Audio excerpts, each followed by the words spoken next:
The nights grew colder, and the books heavier. Ayan's struggle was no longer just about earning money, it was about surviving long enough to chase a dream. Each morning, he woke up with sore muscles, his back stiff from the pavement. Yet, before heading to the cafe, he revised chapters in the dim glow of a broken street lamp. His notes were smudged, the ink running from the mist, but he pressed on. At the cafe, while serving tea, he whispered formulas under his breath. The customers mocked him. "Books won't feed you, boy. Learn to pour tea properly," one man sneered. But Ayan just lowered his gaze and kept repeating equations in his mind.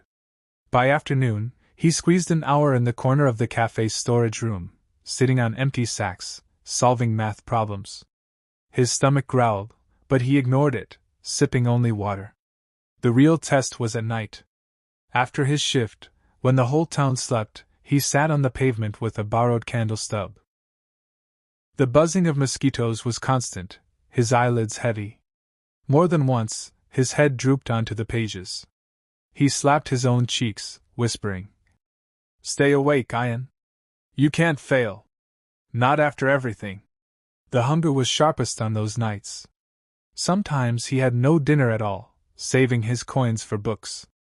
His ribs showed, his hands trembled, but still he scribbled answers, practicing again and again. One night, the cafe owner walked past and saw him bend over the books. Instead of scolding, he paused. For the first time, the man's eyes softened. He placed half a loaf of bread beside Ayan and walked away silently.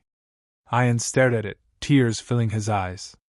Every page he studied felt like a small victory against the world that tried to break him. Every solved problem was proof that he was still standing, still fighting. The exam was weeks away, but Ayan could already feel the weight of it pressing down. Failure meant losing everything. Every coin, every sleepless night, every sacrifice. Success meant the first step toward reclaiming the life stolen from him. That night, as he closed his book, exhausted but determined, he whispered into the cold air, "I will not fail. No matter what it takes." The calendar on the cafe wall mocked him, just one red circle remained. Tomorrow. The exam that could change everything, or destroy every ounce of his struggle. That evening, Ayan served tea with shaky hands. His body was tired beyond measure, but his mind refused to rest. Customers' laughter blurred into noise. Every face around him seemed like a reminder of the stakes. If he failed, he'd be stuck here forever. When his shift ended, he didn't even eat. Instead, he walked to his corner under the street lamp, the same spot where he had studied for months. His books were worn, pages torn, margins filled with hurried notes. He opened them one last time. His heart pounded with every line he read, as if each word might slip away from memory before dawn. He repeated concepts out loud, whispering until his throat went dry. But no matter how hard he tried, anxiety clawed at him. What if I forget? What if I fail? His chest tightened. His fingers trembled. For a moment, the world tilted, and he felt like collapsing right there on the pavement. He shut the book and stared up at the night sky. The stars were faint, hidden behind a veil of smog. His throat burned as tears gathered. "Emmy! Baba, if you can hear me, give me strength. I'm so close. Please don't let me fall now." The wind was cold, but it carried with it a strange calm. For the first time in weeks, Ayan allowed himself to close the books. He folded his arms across the thin shirt, leaned back against the cafe's wall, and breathed deeply. "I've done everything I could. Now tomorrow will decide." He slipped into restless sleep, with books as his pillow, and dreams filled with voices, his sister's laughter, his mother's prayers, his father's guiding hand. The dawn would bring his greatest battle. The morning came too quickly. Ayan woke up to the sound of vendors opening their stalls and the aroma of fresh bread drifting from the bakery across the street. His body ached from sleeping on the hard pavement, but there was no time to think about comfort. Today was the day. He washed his face at the roadside tap, the cold water shocking him awake. His reflection in the broken mirror beside the cafe startled him, dark circles under his eyes, pale skin, but determination burning bright. Ayan tightened the single button on his worn shirt, picked up his satchel, and whispered, "Bismillah," before heading out. The examination hall was far, but he walked with purpose. Along the way, people brushed past him, some ignoring, some looking down on him, but today none of it mattered. He wasn't just the T-boy today. He was a fighter stepping into his battlefield. When he reached the tall gates of the hall, his heart hammered in his chest. Dozens of students, most dressed neatly, clutching expensive stationery and notes, stood around. Their parents waited beside them, offering last-minute advice. For a moment, Ayan felt small, an orphan with no one by his side, no family to wish him luck. But then, he remembered his mother's words, echoing from his memory. "Beta, never let fear decide your fate. Always remember, you are stronger than you think." He clenched his fists, exhaled, and walked in. Inside the exam hall, rows of wooden desks stretched endlessly. Ayan found his seat, placed his pen on the table, and closed his eyes. The sound of the supervisor's announcement, "You may begin," rippled through the room. Ayan opened the paper. His hands shook. For a terrifying moment, the words swam on the page, refusing to make sense. His throat went dry. Panic rose inside him like a tidal wave. Then, slowly, he forced himself to breathe. He read again. This time, the questions came alive, familiar, like old friends he had prepared for countless nights. His pen touched the paper. He began to write. Hours passed like minutes. Sweat ran down his face, but he didn't stop. Every formula, every line, every calculation was a reminder of the sleepless nights, the sacrifices, the pain. By the end, when the invigilator announced, "Time's up," Ayan placed his pen down with trembling fingers. He wasn't sure if he had written perfectly, but he knew one thing: he had given his all. As he walked out of the hall, the bright sun blinded him. He smiled faintly, whispering, "Ami, Baba, I didn't give up." The exam was over, but for Ayan, the real battle had just begun. Now came the endless wait, the days that felt heavier than the exam itself. Every morning, he would wake up at the cafe, sweep the floor, serve tea, and force a smile, but inside, his heart throbbed with uncertainty. What if he had failed? What if all those sleepless nights and endless sacrifices were wasted? He tried to push the thoughts away, yet they always returned. At night, lying under the open sky, he would stare at the stars. The stars reminded him of his parents, his mother's soft lullabies, his father's encouraging words, his sister's laughter. He whispered to them as if they could hear. "Did I make you proud? Did I write enough? Will this pain mean something?" The other boys at the cafe teased him. "Exams don't change lives, Ayan. People like us will always stay here, pouring tea for others." But Ayan never answered back.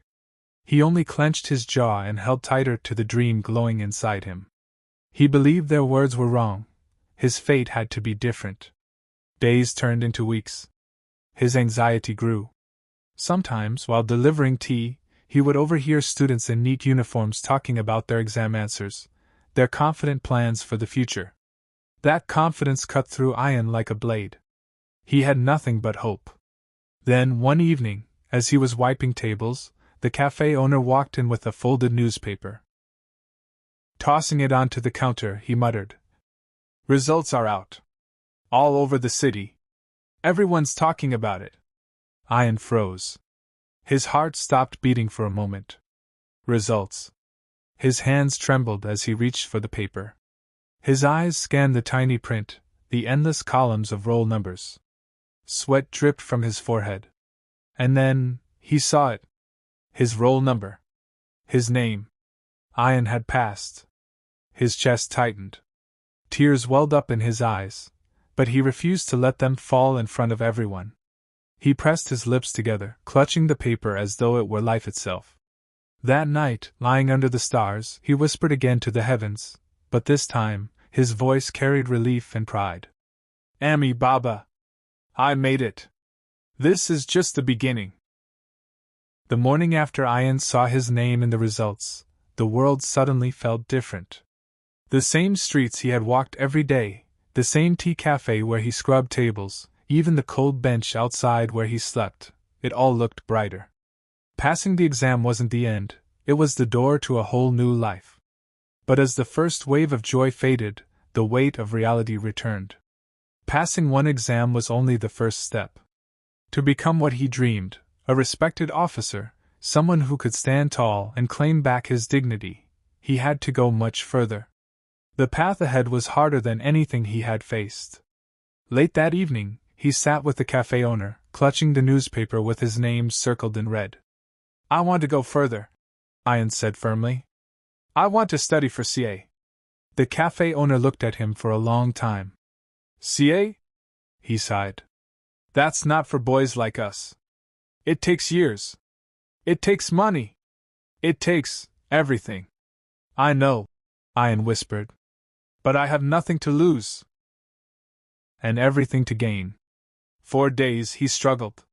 Coaching institutes demanded high fees. Books were expensive. Some laughed at him outright when he asked about admission. "You? With your torn clothes and cafe job? CA?" they mocked. But Ian didn't let their words bury him. Each night, after the cafe closed, he found scraps of old books. He borrowed notes from students who pitied him. He studied under dim streetlights, tracing each word with determination. He was exhausted, his body aching from long shifts at the cafe, but his mind refused to give up. He remembered his mother's voice. "Menet kabi zaya nahi jadi."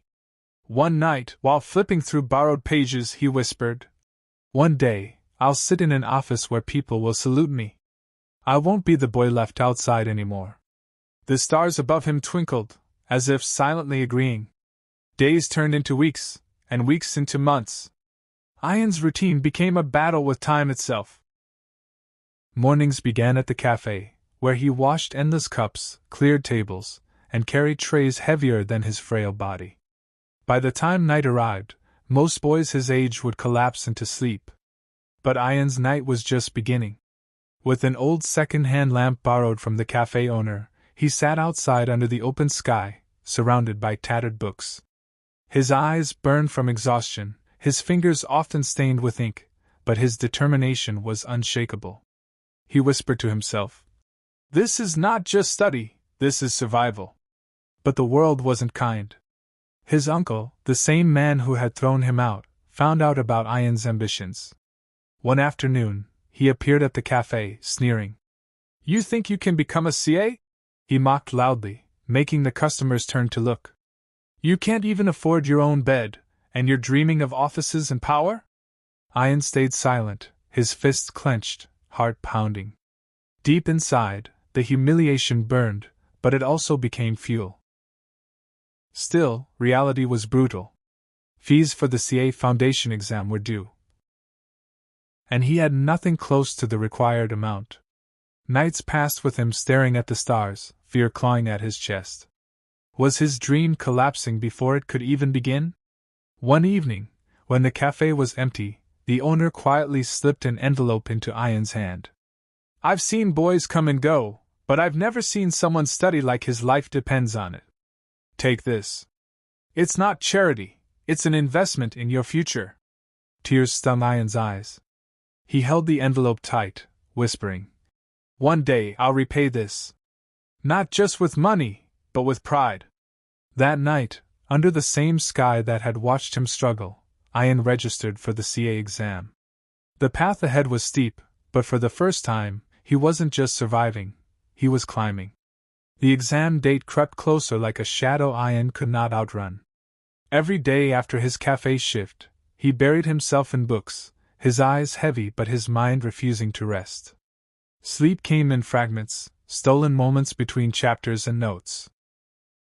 At night the cafe street turned silent, except for the faint hum of passing cars. Ian sat on the cold pavement, pencil in hand, scribbling formulas again and again until the paper tore. His fingers ached, but he didn't stop. "I'm not just preparing for an exam," he told himself. "I'm preparing for the life I was denied." The world outside didn't see that. Customers laughed at him when they noticed his books stacked behind the counter. His uncle passed by one day and taunted, "Books won't fill your stomach, boy. You'll fail, just like your father did in life." The words stung deep, but Ayan only lowered his head and worked harder. Each insult became a weight, pressing him down, but also pushing him forward. When the day of the foundation exam arrived, Ayan walked into the examination hall with trembling hands. His shirt was old but neatly pressed, his shoes worn but polished. Other students entered with confidence, carrying expensive pens, calculators, and brand new notes. Ayan only had a single pen and his unshakable will. The first paper was brutal. Questions twisted like knots, and his head felt heavy with doubt. For a moment he almost froze, the voices of everyone who ever doubted him echoing in his ears. But then he remembered his mother's face, the softness of her hand on his head, the words she once told him. "No storm lasts forever, my son." Taking a deep breath, he steadied his hand and wrote. 1 page turned into 2, 2 into 10. Time blurred, and when the final bell rang, his paper was filled, not with perfection, but with determination. Walking out of the hall, his legs shook. He didn't know if he had passed or failed. But he knew one thing: he had fought. He had faced the first battle of his dream. That night, back at the cafe's doorstep, he looked up at the sky and whispered, "This is just the beginning. I won't stop until I win." The days after the exam stretched longer than ever before. For Ayan, each hour felt like a test of patience. He worked at the cafe as usual, serving tea and cleaning tables, but his mind never left the examination hall. Every clink of cups, every laugh of the customers faded into the background. His thoughts kept circling back to one question: did I do enough? At night, when the city fell quiet, Ayan lay on the cold ground outside the cafe with his books as his pillow. Sleep refused to come. He replayed every question in his mind, doubting his answers, second-guessing himself. Sometimes he sat up suddenly, whispering, "No, maybe it was option C, not B." Then he would bury his face in his hands, his heart pounding with fear. His cha-cha once saw him like that and smirked. "Still dreaming? Even if you pass one exam, you'll never reach the top. Boys like you stay in the dust." Ayan clenched his fists but said nothing. He had learned that silence was sometimes the loudest answer. Days turned into weeks. Students around him talked about results, some confident, others anxious. Ayan, however, felt as if the world stood still. He kept working, kept studying for the next stage, because he knew one thing: success doesn't come to those who wait, it comes to those who prepare. Finally, the night before the results, Ayan couldn't study anymore. He sat under a dim streetlight, staring at the stars. His throat tightened as he whispered into the dark sky, "Ami, Abu, API, if you can see me, give me strength. Tomorrow decides whether all my pain means something, or nothing." Tears rolled down his cheeks, but he wiped them quickly. He didn't want the world to see his weakness. The morning of the result arrived. The cafe was bustling, but Ayan's heart was somewhere else. His hands trembled as he borrowed an old mobile phone from a fellow worker to check the announcement online. The screen loaded slowly, the spinning circle testing his patience. His breath caught in his chest when the page finally opened. The screen blinked, and Ayan's heartbeat echoed louder than the cafe noise around him. His trembling fingers scrolled down slowly, each second stretching like an eternity. His eyes scanned the list of roll numbers, afraid to look but unable to stop. And then, there it was. His roll number. His name. For a moment, he couldn't breathe. His chest tightened, and his vision blurred as tears welled up in his eyes. He rubbed them quickly, thinking he was imagining it. But no, it was real. He had passed. After all the nights of hunger, after sleeping on cold pavements, after hearing cruel words from his cha-cha, he had done it. He dropped the phone, his hands covering his face as a sob escaped him. But it wasn't a sob of despair, it was of relief, of triumph. For years, Ayan had only tasted pain, but in that moment he tasted the sweetness of his own struggle. The cafe owner noticed him trembling and came closer. "What happened, Ayan?" Ayan raised his tear-streaked face, and for the first time in years he smiled, a real smile. I passed the exam." The man's eyes widened and then softened. "I knew you would, Beta. I knew." But outside the cafe, Ayan's cha-cha stood watching. His jaw tightened, his pride wounded. He had always believed Ayan was destined to fail.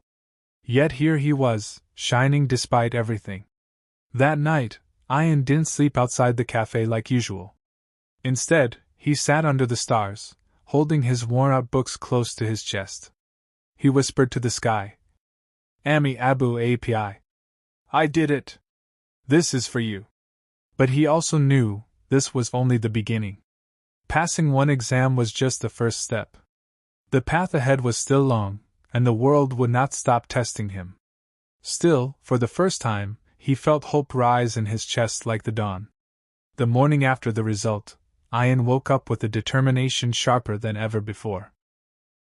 The night sky had witnessed his tears of victory, but the sunrise reminded him this was not the end. This was only the beginning of a much longer, tougher journey, the final CA exams.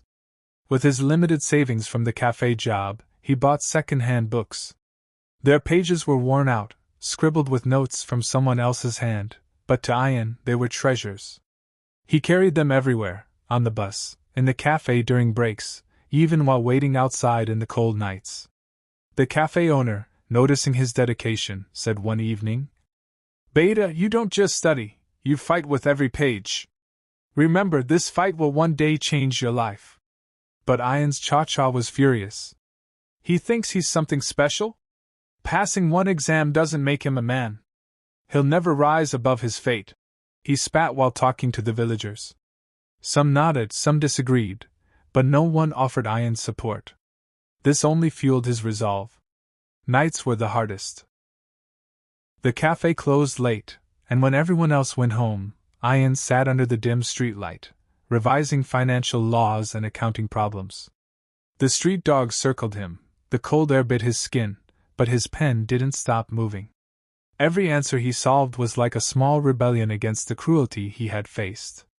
One night, exhausted, he whispered to himself, "I have no family left, no home, but I have my dream. And that is enough." His dream began to spread quietly. Some children in the town started watching him, whispering, "That's the boy who studies outside every night." To them, Ayan was no longer just a poor orphan, he was becoming an inspiration. But the road ahead was steep. The final exams were far more brutal, demanding not just knowledge but endurance. Failure would mean starting over, wasting years of effort. Success, however, would mean a new life. Ayan stared at his reflection in the cafe's window one night and said firmly, "I've lost everything once. I won't lose again. This time, I'll win for myself." And so began the toughest, most defining phase of his journey. The days blurred into nights, and the nights into endless study sessions. Ayan's eyes burned from sleeplessness, his hands ached from writing, but his heart refused to slow down. The finals were only months away, and he knew this was the battle that would define his entire life. He built a strict routine. At dawn, when the first call for prayer echoed through the town, Ayan was already awake, his books spread out on the small wooden table of the cafe. He studied before customers arrived, worked all day serving tea and cleaning dishes, and then returned to his notes at night. Sometimes, exhaustion hit him like a storm. He would fall asleep with his head on the open pages of his law book, waking up to ink stains on his face. But each time, he pushed forward, whispering to himself, "Every minute counts, Ayan. Every second is a step closer." The town began to notice. Some mocked him, others admired him. His cha-cha, full of envy, sneered whenever Ayan passed by. "Look at him, acting like he's destined to be someone. He'll collapse under the weight of his own foolish dreams," he muttered loudly in the market. But Ayan no longer responded. Silence was his strength now. The hardest moments came at night, under the lonely streetlight. The silence pressed on him, memories of his parents and sister crept into his thoughts, and fear whispered, "What if you fail?" One night, overwhelmed, Ayan broke down. His pen slipped from his hand as tears blurred the pages. He clutched the notebook tightly and cried into the empty street. "I can't lose again. I just can't." But after the storm of tears, he wiped his face and forced himself back up. He wrote 3 words on the top of the page. "For my family." Those words became his anchor. The closer the exams came, the heavier the burden grew. Sleepless nights turned into weeks, and food became secondary to deadlines. His body grew weaker, but his spirit grew sharper. Ayan was no longer just a boy struggling to survive, he was a soldier of his own destiny, fighting a war with nothing but determination as his weapon. And deep inside he knew, the day of judgment is coming. The last week before the exam arrived like a storm. Every ticking second echoed in Ayan's ears like a drumbeat of destiny. The cafe was still his workplace, but even the clinking of teacups and the chatter of customers blurred into the background. His mind was consumed by formulas, case studies, and endless notes. He had prepared for this moment for years, but now the weight of one single week felt heavier than all his struggles combined. At night, the street lamp became his only companion. His books were piled high around him, pages covered in underlined sentences and hurried scribbles. His hands shook as he flipped through them, whispering the words like prayers. Constitutional law, taxation law, auditing principles. Don't fail me now. His body screamed for rest. Dark circles deepened under his eyes, his shoulders slumped. But his spirit refused to bow. Whenever his head drooped, he remembered his family, his mother's gentle smile, his father's firm hand on his shoulder, his sister's laughter. Their faces lit a fire in his chest. Still, fear gnawed at him. What if his efforts weren't enough? What if he broke under the pressure? One evening, after closing the cafe, he sat outside, notebook open, but the words blurred. For the first time in weeks, he admitted out loud, "I'm scared." And then, as if the night itself answered, a cool breeze swept across his face. He closed his eyes, imagining it was his mother's hand calming him. Slowly, strength returned. Ayan grabbed his pen, straightened his back, and whispered, "No. I am ready." The final night before the exam, he didn't sleep. He sat in silence, reviewing, breathing, memorizing every detail. The town around him slept, but he carried the weight of his family's dreams, of his stolen home, of every humiliation he had endured. When the first light of dawn broke, Ayan stood in front of the mirror. His reflection showed a thin, tired boy, but in his eyes burned the fire of a man who had survived storms. He picked up his pen, tucked his notes into a worn bag, and stepped out. The exam center awaited. As he stood before the gates, his hands trembled. His heart pounded so hard he thought it might burst. But he closed his eyes, whispered Bismillah, and stepped inside. It was no longer just an exam. It was his war. The exam center stood tall like a fortress. Students crowded outside, some whispering last-minute notes, others pacing nervously, their eyes fixed on the ground. Ayan tightened his grip on his bag, his palms damp with sweat. For years he had fought battles with hunger, cold nights, insults, and loneliness. But this was different. The guard checked his roll number and motioned him inside. As he stepped through the gate, it felt like crossing into another world. Long corridors echoed with footsteps, and classrooms had been turned into battlegrounds of pens, papers, and silent wars. Ayan entered his hall. Rows of wooden desks stretched before him, each one filled with students like soldiers awaiting their fate. He found his roll number written on a corner desk near the window. Sitting down, his heart thudded so loudly he feared others might hear it.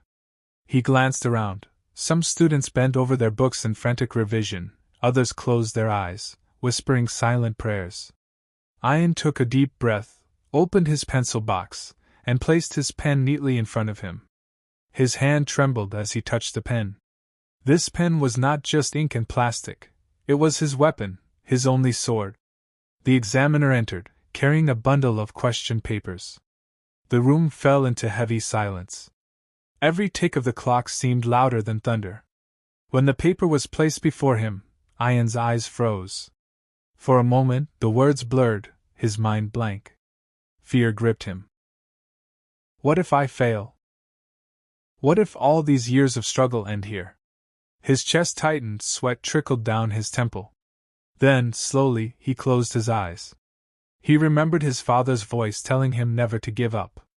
His mother's hands on his head. His sister's laugh. He whispered in his heart, "This is not just for me. This is for them." Opening his eyes again, he felt a strange calm. He picked up his pen. His hand was steady now. The first answer flowed, then the second, then the third. Words poured out of him like water breaking a dam. He wrote with every ounce of strength, every drop of pain, every hope of justice. Hours passed in silence except for the scratching of pens. Some students gave up midway, heads on their desks. Ayan, though tired, pressed on. His fingers cramped, but he didn't stop. Not even for a second. When the examiner finally called, "Time's up," Ayan put down his pen, his hand aching. He looked at his paper, filled from start to finish, and exhaled. He wasn't sure if he had written perfectly, but he knew one thing: he had given it everything he had. As he walked out of the hall, the sun was setting, casting a golden glow across the sky. For the first time in a long while, Ayan smiled faintly. This was only the first paper. Many more awaited. But today, he had fought his fear, and won. The first exam was over, but Ayan knew the real battle had only just begun. As he walked back to the small rented room he called home, exhaustion clung to his body, but his mind refused to rest. Tomorrow was another subject, another challenge, another chance to prove that his struggle was not in vain. That night, Ayan spread his books across the wooden floor. A dim bulb flickered above him, casting long shadows across the walls. Outside, the city had gone quiet. Only the sound of distant traffic hummed in the background. But inside, his room echoed with the rustle of pages, the scratching of notes, and the beating of his restless heart. Sleep teased him, but he pushed it away. Every time his eyelids grew heavy, he reminded himself of the years he had slept on cold sidewalks, the nights he had gone to bed hungry, the countless times he had been told he was nothing. He whispered to himself, "I cannot stop now. Not here." Hours turned into dawn. His eyes burned, his hands shook, but he forced himself to go on. He practiced calculations, rewrote definitions, tested himself again and again. His body begged for rest, but his soul burned with determination. On exam day, he entered the hall again, his face pale, his body tired, but his mind sharp as a blade. The paper was tough, filled with tricks designed to break weaker students. Around him, some panicked, some gave up. But Ayan dug deep into his memory, recalling every sleepless night, every late revision, every sacrifice. His pen raced across the paper, fueled not by energy, but by willpower. By the third exam, fatigue nearly crushed him. His head felt heavy, his thoughts blurred. During the paper, his hands froze mid-sentence, his mind went blank for a terrifying moment. Panic surged through him. Was this the end? Then, in that silence, he remembered his sister's laughter. He remembered the night she had told him he would do something great one day. A tear slid down his cheek, but with it came strength. He picked up his pen again and continued writing until the bell rang. Day after day, exam after exam, Ayan fought like a soldier in a war with no rest. His body weakened, but his spirit grew stronger. Each night he told himself, "This pain is temporary. But the victory will be forever." Finally, the last exam arrived. As Ayan entered the hall, he felt something strange, calmness. He wasn't afraid anymore. Whatever the paper brought, he knew he had given everything. When the final bell rang, and he put down his pen for the last time, he closed his eyes. His heart whispered, I made it through. Walking out of the center, the world around him looked brighter, the air fresher. The burden he had carried for years felt lighter. For the first time, he allowed himself to dream of a future beyond survival. The exams were finally over, but Ayan soon realized that this was not the end of the struggle. It was the beginning of a new kind of torture. The waiting. Days turned into weeks, yet every morning when Ayan woke up, his first thought was the same: what if I failed? He tried to keep himself busy. During the day, he worked extra hours at the cafe to save money. He wiped tables, served tea, and forced a polite smile at customers who barely noticed him. But deep down, his heart beat with restless anxiety. At night, the quiet was worse. He would sit in his small room, staring at the books that had once been his only companions. He wanted to open them again, but his hands refused. His mind replayed every answer he had written, every question he might have gotten wrong. Sometimes he dreamed of success. He imagined his name on the list, his hard work finally recognized, the world calling him Ayan, the one who made it against all odds. Those dreams gave him hope. But on other nights, fear consumed him. He saw himself failing, mocked by his uncle and aunt, laughed at by society. He imagined himself trapped in the cafe forever, a forgotten boy with wasted dreams. These nightmares made him wake up drenched in sweat, his chest heavy with dread. One evening, while Ayan sat outside the cafe, the old man who owned the place joined him. He looked at Ayan and said, "You've done your part, Beta. The rest is not in your hands anymore. Don't let fear steal your peace." Those words stayed with him.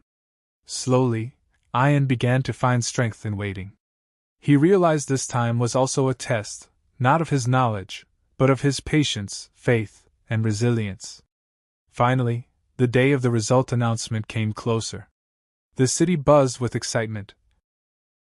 Students whispered nervously in groups, parents prayed in silence.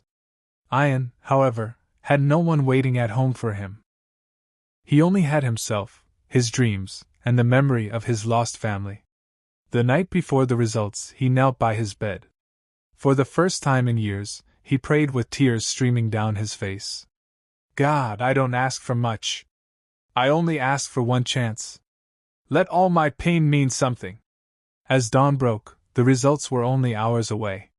His hands trembled, his breath quickened. Ayan knew his life was about to change, one way or the other. The sun rose slowly, painting the small town in shades of gold. For most people, it was just another day, but for Ayan, it was the day his entire life would be decided. He barely slept the night before. His body felt heavy, but his heart was racing, carrying both fear and hope.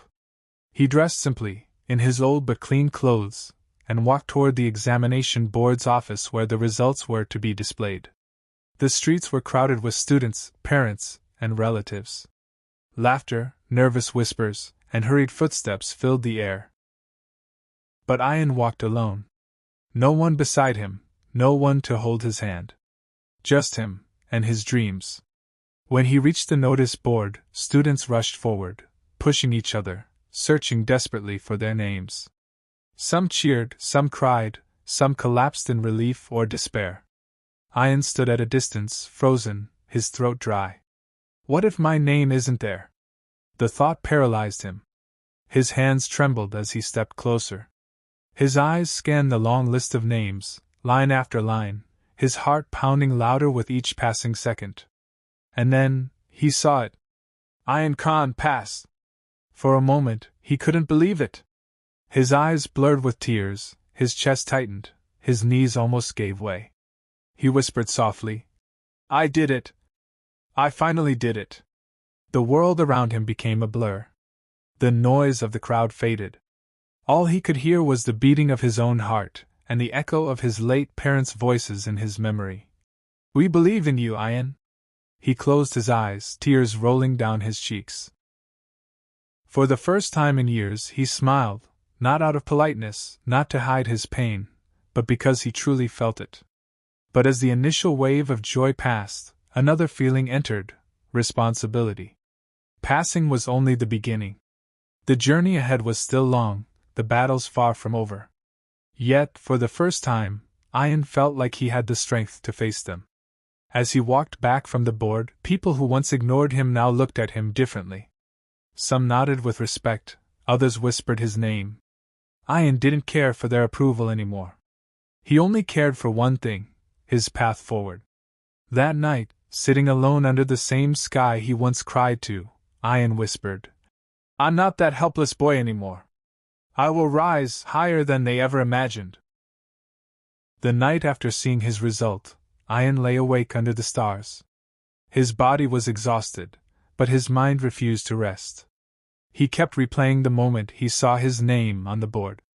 For years he had fought battles no boy his age should have faced: loneliness, hunger, cruelty, rejection. And yet he had survived. More than that, he had won. But Ian knew this was just the beginning. Passing exams was only the first step. To become an assistant commissioner, to reclaim his dignity, to make his parents proud, he had to climb mountains far greater than this. The next morning, he visited his old teacher, Sir Salman, who had always encouraged him. The elderly man looked at him with pride. "Ian," he said, placing a hand on his shoulder, "you are proof that hardship can break the weak, but it shapes the strong. Now you must aim higher.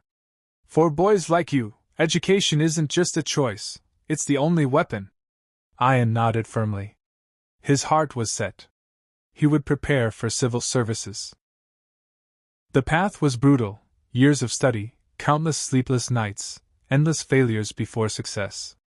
But if there was anyone who could endure it, it was him. He took a small job at a stationery shop during the day, saving every rupee he could for books. At night, under a dim streetlight, he would read until his eyes burned. People laughed at him. "Look at him, dreaming too big. He has no family, no money. He'll give up soon." But Ian had learned long ago to turn pain into fuel. Every insult, every cruel smile, only sharpened his determination. One evening, as he closed his books, he whispered into the silence, "I will not stop. One day, I will wear that uniform, and they will see the boy they threw away rise higher than they ever dreamed." The road ahead was steep, and the shadows of his past still followed him. But for the first time, Ian walked into the future with fire in his heart. The days turned into weeks, and weeks into months. Ian's life became a cycle of exhaustion, but also of quiet strength. Every morning, he would wake before dawn, help at the stationery shop till late afternoon, and then rush to the library, or when the library closed, sit under the dim streetlight outside the cafe where he once worked as a boy. His books were second-hand, pages torn, ink faded, but to Ian they were treasures. He copied notes by hand because he couldn't afford extra material. At times, his fingers cramped, his eyes stung, and his body begged him to stop. But he never did. Yet the struggle was unforgiving. Rent for his tiny room was due, and sometimes he had to choose between eating dinner or buying a notebook. His stomach growled, but his heart stayed strong.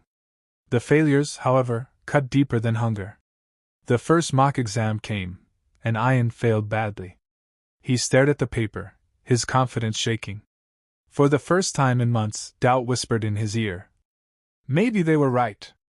Maybe this dream is too big for you." That night, Ian didn't touch his books.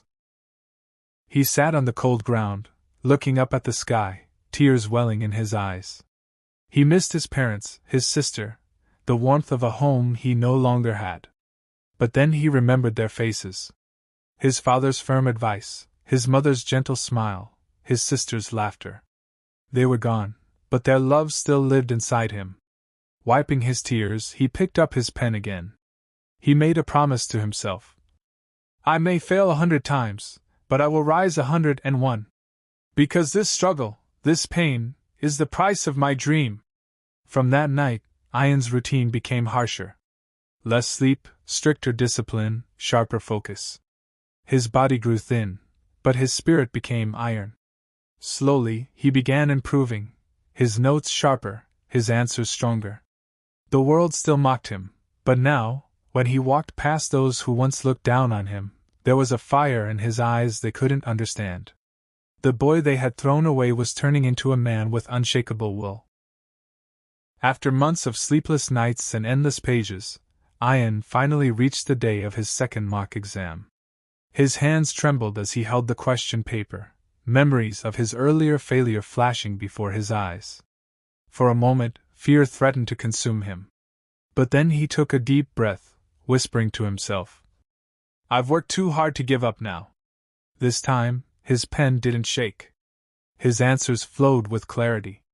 Concepts that once felt like mountains now felt like small steps. He wrote with confidence, every line echoing the hours of sacrifice he had made. When the results were announced, Ayan's heart pounded in his chest. He wasn't first, he wasn't even near the top, but his name was no longer at the bottom. He had passed. It was a small victory, but to Ayan, it was everything. His lips curved into a smile he hadn't worn in years. Tears blurred his vision, but they were not of pain this time, they were of hope. That evening, instead of collapsing from exhaustion, he allowed himself a rare luxury, a hot cup of tea at the very cafe where he once slept outside on cold nights. The owner, noticing Ayan's glowing face, asked, "Why so happy today, Ayan?" With a spark in his eyes, Ayan replied, "Because for the first time, I feel like my dream isn't impossible." The cafe's dim lights reflected in his eyes like stars. He still had a long way to go, still many battles to fight, but for the first time in years, he felt a quiet certainty. He was moving forward. And that night, when he opened his books again, his hands didn't feel heavy. His heart was lighter. His dream, though far away, no longer felt unreachable. The boy who was once broken had found his first ray of hope. The result day had finally arrived. Ayan sat in front of the computer screen, his hands trembling, his heart pounding louder than ever. The memories of all those sleepless nights, the hunger, the loneliness, the humiliation by his uncle and aunt, and the countless hours spent under dim cafe lights flashed before his eyes. When the screen loaded, his eyes widened, tears instantly blurring his vision. Passed, chartered accountant. He couldn't believe it. For a moment, everything around him went silent. Then his heart screamed, his lips trembled, and he whispered, "I did it! I really did it!" Ayan broke down in tears, not of pain this time, but of victory. The orphan boy who once slept outside cafes had finally carved his name into success. Within weeks, offers started pouring in. One of the top firms hired him, giving him a salary and benefits he had only dreamed of. For the first time, he walked into an office not as a poor boy in torn clothes, but as a respected professional. Soon, he rented his own apartment, small but elegant, with clean white walls, warm lighting, and a comfortable bed that felt like heaven compared to the cold streets he once knew. And then came the moment that truly made him smile: his first car. It wasn't luxurious, but it was his. Sitting in the driver's seat, he touched the steering wheel with trembling hands and whispered, "From today, I won't walk barefoot on broken roads anymore." That night, as he lay in his new home, Ayan stared at the ceiling.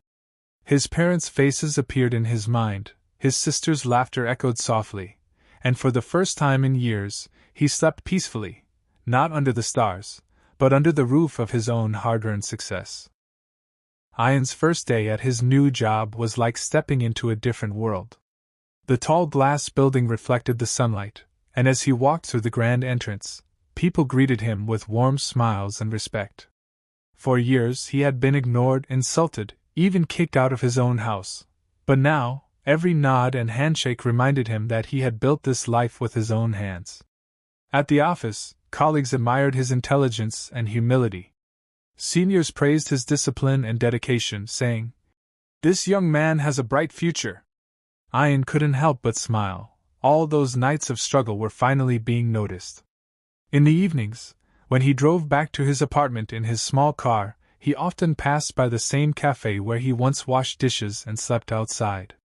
He would pause for a moment, watching the street lights flicker, and whisper to himself, "That boy is gone.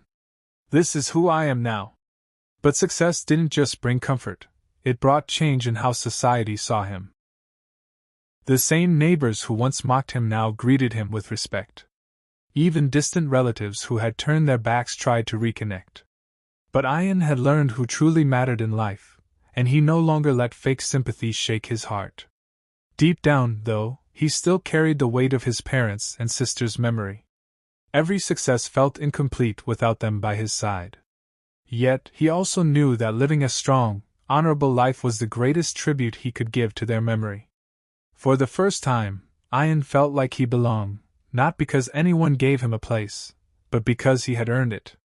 Nights in the new apartment were quiet, too quiet.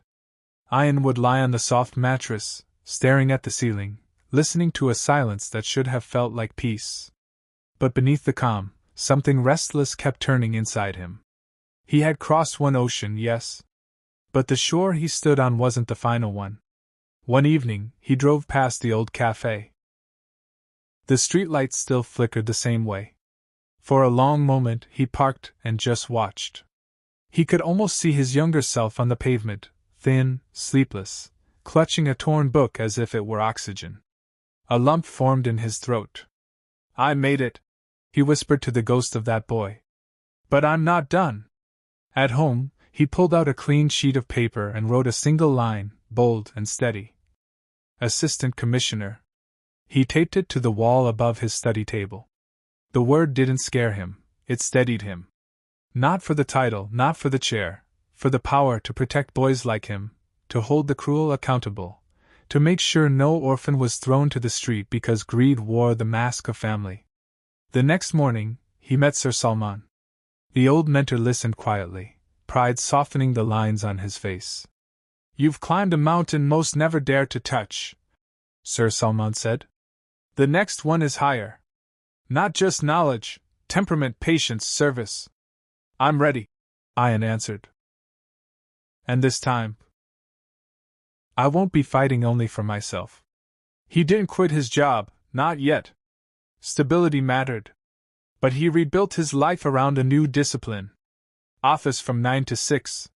Gym for 40 minutes, his body had to be as strong as his will. Dinner simple. And then hours of study, polity, law, economy, ethics. He studied not to memorize, but to understand how a system breathes, and where it suffocates the weak. On Sundays he visited the graveyard. He told his parents about the plan, about the books, about the fear that still lived in the corners of his heart, and the courage that grew larger than the fear. He told his sister that every page he turned for her. Some nights were heavy. Comfort whispered, "You've done enough. Rest." But Ayan had known hunger, cold, and humiliation. Comfort could not seduce him now. He pinned a second note beneath the first. "Why?" And under it 3 words: justice. Dignity. Home. Home. The word burned. He hadn't forgotten the house stolen from him, the signatures forged, the laughter that pushed him onto the street. He would not storm it in rage. He would return to it in uniform, through law, not revenge. Weeks passed. His desk filled with marked pages, past papers, and sticky notes. The car stayed parked more often. He walked to save time for audio lectures. He packed his own lunch. He said no to invitations that didn't serve the dream. The loneliness that once wounded him now worked like armor. It kept him focused. Late one night, he opened a file he had ignored for years. The old property documents, a faded photograph of his family, and a small receipt in his uncle's handwriting, dated days before the accident. Threads. Not yet a case, but the beginning of one. He placed the file beside his civil service books. 2 roads, 1 destination. Before sleeping, he looked at the wall again. Assistant Commissioner. Why justice? Dignity. Home. He switched off the lamp. The room fell into darkness, but inside him, a steady flame kept burning. Ayan's mornings began before dawn now. The alarm rang at 4:30 a.m., and before the city could stretch itself awake, he was already seated at his desk, eyes sharp, pen in hand. The lamp's glow caught the edges of his notes, filling the silence with a quiet determination. Civil law, governance, ethics, economics, his days revolved around these.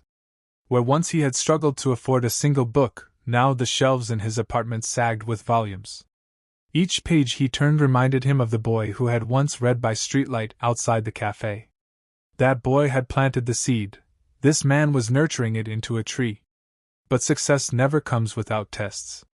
His office workload began to pile up, unexpected late hours pulling him away from study. Colleagues invited him for outings, hinting that he was isolating himself too much. Even his own body resisted. Fatigue gnawed at his focus, his eyes burned from sleepless nights, and sometimes, when he closed a book, self-doubt whispered, "What if you fail?" One evening, the doubt nearly won. After a 12-hour shift, Ayan returned home, dropped his bag, and collapsed into the chair. The books on his table felt like mountains mocking him. His chest tightened. For the first time in years he wept, not from grief, but from exhaustion. Then, as the tears dried, his gaze fell on the note above his desk. Why justice? Dignity. Home. Home. He remembered his sister's laughter, his parents' voices, the house that had once echoed with warmth. His hands clenched. If I stop now, I betray them. If I stop now, I betray myself.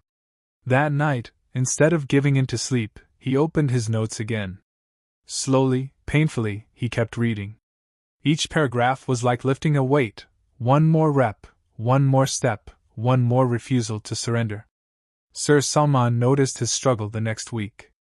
After listening quietly, he said, Ayan, this fire inside you, it's your greatest weapon. But fire also burns the one who carries it. Balance it. Don't let the dream consume the dreamer. The advice struck him. He adjusted his routine, short breaks for meditation, early morning walks, a healthier diet. His body grew stronger, his mind sharper. He wasn't just preparing for an exam, he was preparing for leadership, for responsibility. And yet, the more he studied governance and justice, the heavier the file of old documents on his table seemed. His uncle's betrayal, his lost home, it wasn't only personal anymore. It was a symbol of the cruelty millions suffered in silence. That thought hardened his resolve. Passing CA had proven his intellect. Becoming an officer would prove his purpose. One night, standing by his window, Ayan whispered into the city lights, I'm not chasing power. I'm chasing a promise. A promise to himself. A promise to his family. A promise to every boy who had ever been left alone. The day had finally come. After months of endless studying, sleepless nights, and countless self-doubts, Ayan received an official letter. You are shortlisted for the civil service interview round. He held the paper in trembling hands. For a moment, the world around him blurred. This was no longer just about passing exams on paper. This was about proving himself face to face. His heart raced as if all the nights of struggle had suddenly condensed into this single sheet of paper. That evening, he visited Sir Salman. The old mentor looked at him with proud eyes. Beta, written exams test your knowledge. But interviews, they test your character. They will try to break your confidence, to measure your patience. Remember, knowledge is important, but dignity is your real armor. Ayan nodded, the words sinking deep. From the next day, his routine shifted. Instead of only reading books, he practiced speaking out loud in front of a mirror. He learned how to sit, how to make eye contact, how to answer questions clearly and firmly. He attended mock interviews organized by academies. Sometimes he stumbled. Sometimes his tongue twisted. Sometimes his answers sounded weak even to his own ears. But each mistake became a lesson. Each hesitation turned into strength. Still, the pressure was enormous. On one occasion, during a mock session, a senior examiner asked harshly, You come from nothing. Why should the government trust you with responsibility? The words cut deep, reopening wounds of his past. For a moment, silence stretched in the room. His hands clenched, but then he took a slow breath and replied, Because I know what it means to have nothing. And I know the value of fairness when the world is unfair. That pain has made me stronger, not weaker." The room fell quiet. Even the examiner, who was supposed to break him, gave a small nod. Late at night, when the city slept, Ayan sometimes stood at his balcony, whispering to himself, "You've fought worse battles. You've survived loneliness, hunger, betrayal. This is just another test. And this time you are ready." The boy who once read books under a dim cafe light was now standing at the door of the nation's most powerful institution. The next step would decide everything. Ayan stood in front of the mirror, his reflection staring back at him like a stranger he had fought hard to become. The boy who once slept outside a tea cafe was gone. Now stood a man who had survived grief, betrayal, hunger, sleepless nights, and endless failures, only to rise again. He had passed his CA exams after years of relentless struggle. The certificate felt heavier than any gold or treasure because it carried the weight of his tears, sacrifices, and lonely nights of studying under dim streetlights. But with that achievement came a new chapter. His new company provided him not just with respect, but also with a proper home, his very first home since his parents and sister died. As he unlocked the door to his small apartment, he froze. For years he had dreamed of this moment. To finally have a roof where no one could throw him out, a space that belonged only to him. He stepped inside slowly, running his fingers across the walls as though touching freedom itself. For the first time in so long, Ayan allowed himself to smile without fear. That night, as he lay in his bed, a real bed, not a bench, not the cold ground, he whispered, "I made it, Amma. I made it, Abba. This is just the beginning." But deep inside, he knew the road ahead still held battles. For Ayan, success wasn't just about his career. It was about reclaiming the dignity, the justice, and the life that was once stolen from him. And he was finally strong enough to face it all. The days after Ayan moved into his new apartment felt unreal. Every morning, he woke up to sunlight falling across his clean room, not the noise of traffic or the chill of an open street. He brewed tea in his own kitchen, sat by the window, and whispered a silent prayer of gratitude. But the peace never made him lazy, it fueled him. Ayan threw himself deeper into his work. His dedication impressed seniors at the firm, and soon, he was handling responsibilities far beyond his position. People who once ignored him now listened when he spoke. For the first time, he felt the respect he had craved his entire life. Still, at night, memories haunted him. He remembered his sister's laughter, his mother's gentle hands, and his father's advice. Then came the darker images: the accident, his cruel uncle and aunt, the humiliation of being homeless. Each memory was like a wound, but instead of breaking him, they sharpened his resolve. One evening, while looking at the city lights from his balcony, Ayan made himself a promise. "I will rise higher, not just for myself, but for every tear I shed, for every insult I swallowed. One day, they will see the boy they abandoned, and they will regret it." He didn't know it yet, but life was preparing him for something bigger than just financial success. His journey was no longer only about survival, it was about destiny. Ayan's days at the firm grew longer, but instead of exhaustion, he felt a fire inside him. His sharp mind, discipline, and relentless work ethic started to catch the eyes of senior partners. Small promotions came first, an assistant role in key projects, then leadership over financial audits that others struggled with. Each step forward reminded him of the nights he had spent studying under street lamps, of the rejection and mockery he had endured. Now, the same world that once looked down on him was starting to look up to him. But success wasn't the only change. Slowly, Ayan learned to smile again. He built friendships with colleagues who admired his honesty. He even started guiding juniors in the office, never letting them feel the loneliness he once knew. Yet, in quiet moments, he still carried a shadow of his past. The boy who once slept outside a tea cafe never left his heart. That boy kept him grounded, reminding him never to lose compassion no matter how high he rose. One evening, the senior manager called him into his office. "Ayan," he said, "your dedication is rare. We're recommending you for a special international training program. If you succeed, it could open doors to leadership." For a moment, Ayan sat frozen, emotions flooding him. From sleeping on pavements to being chosen for opportunities abroad, it felt like life was finally repaying him. But deep inside, he knew this was not the peak. It was just the beginning of a larger destiny. Late one night, Ayan pulled out the old envelope he had avoided for years, the brittle property papers, a faded family photo, and a strange receipt in his uncle's handwriting dated a week before the accident. Something felt wrong. The next morning, he went to the land records office. A retired clerk, Mr. Kareem, squinted at the registry copy and frowned. "This deed was rushed," he murmured. "Unusual timings. Unusual witnesses." I remember the file. For the first time, Ayan wasn't just a wounded nephew. He was a professional reading a ledger of lies. Late one night, Ayan pulled out the old envelope he had avoided for years, the brittle property papers, a faded family photo, and a strange receipt in his uncle's handwriting dated a week before the accident. Something felt wrong. The next morning, he went to the land records office. A retired clerk, Mr. Kareem, squinted at the registry copy and frowned. "This deed was rushed," he murmured.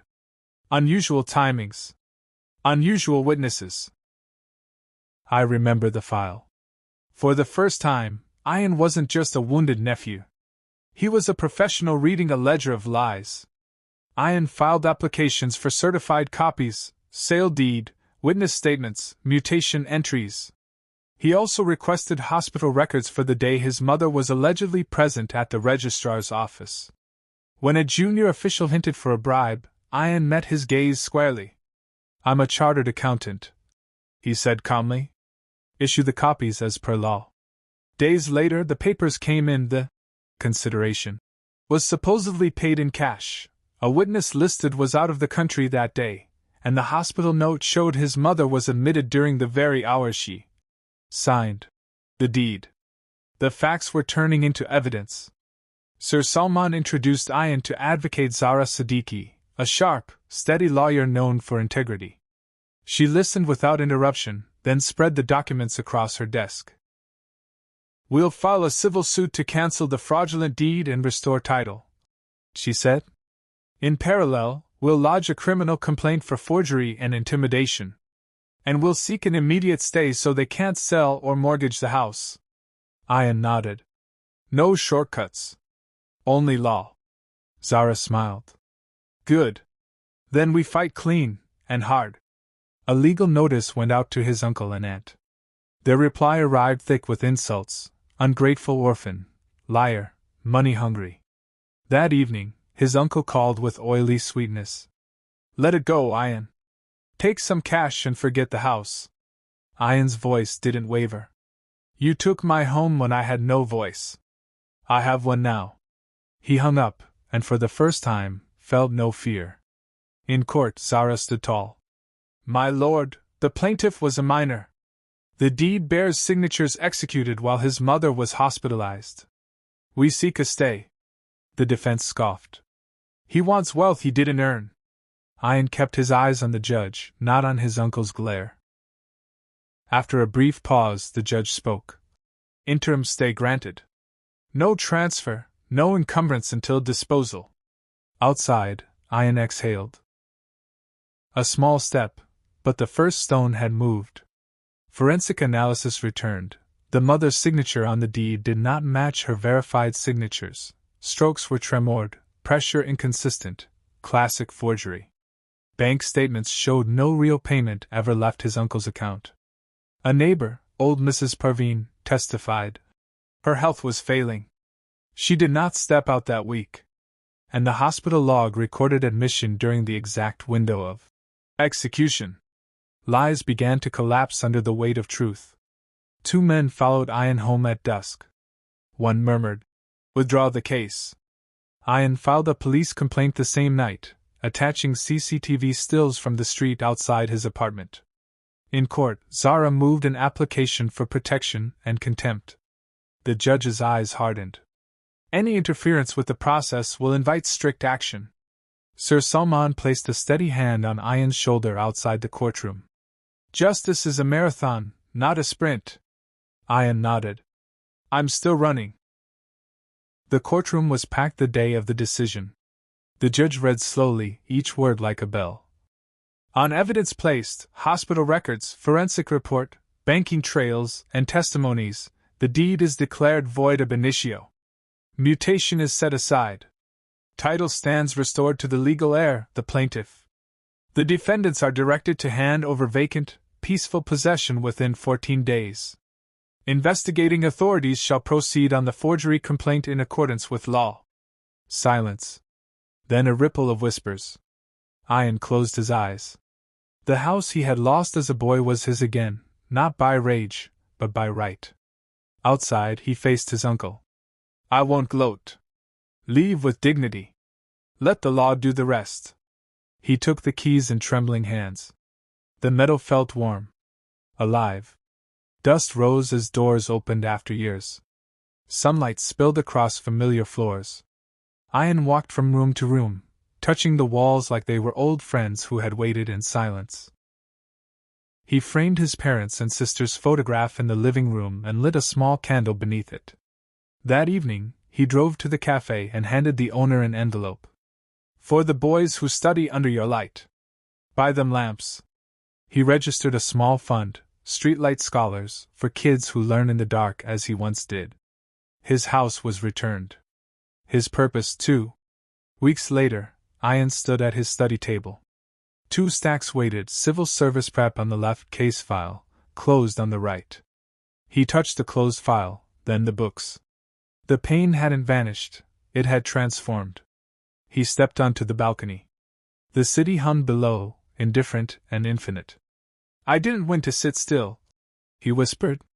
I went to serve. Inside, the wall still held 2 lines. Assistant Commissioner. Why justice? Dignity. Home. The boy who had been left alone had come home. And now, he was ready to open the door for others. Ayan had endured every hardship, every cruelty, yet he rose again with sheer determination and perseverance. He not only reclaimed his home and his rights from his uncle and aunt, but he also became a guiding light for others, a symbol of hope for children who had lost everything but still dreamed. He was no longer just the boy who was left alone. Ayan had become proof that no matter how dark life gets, the choice to create light always lies within us. The end. Rose.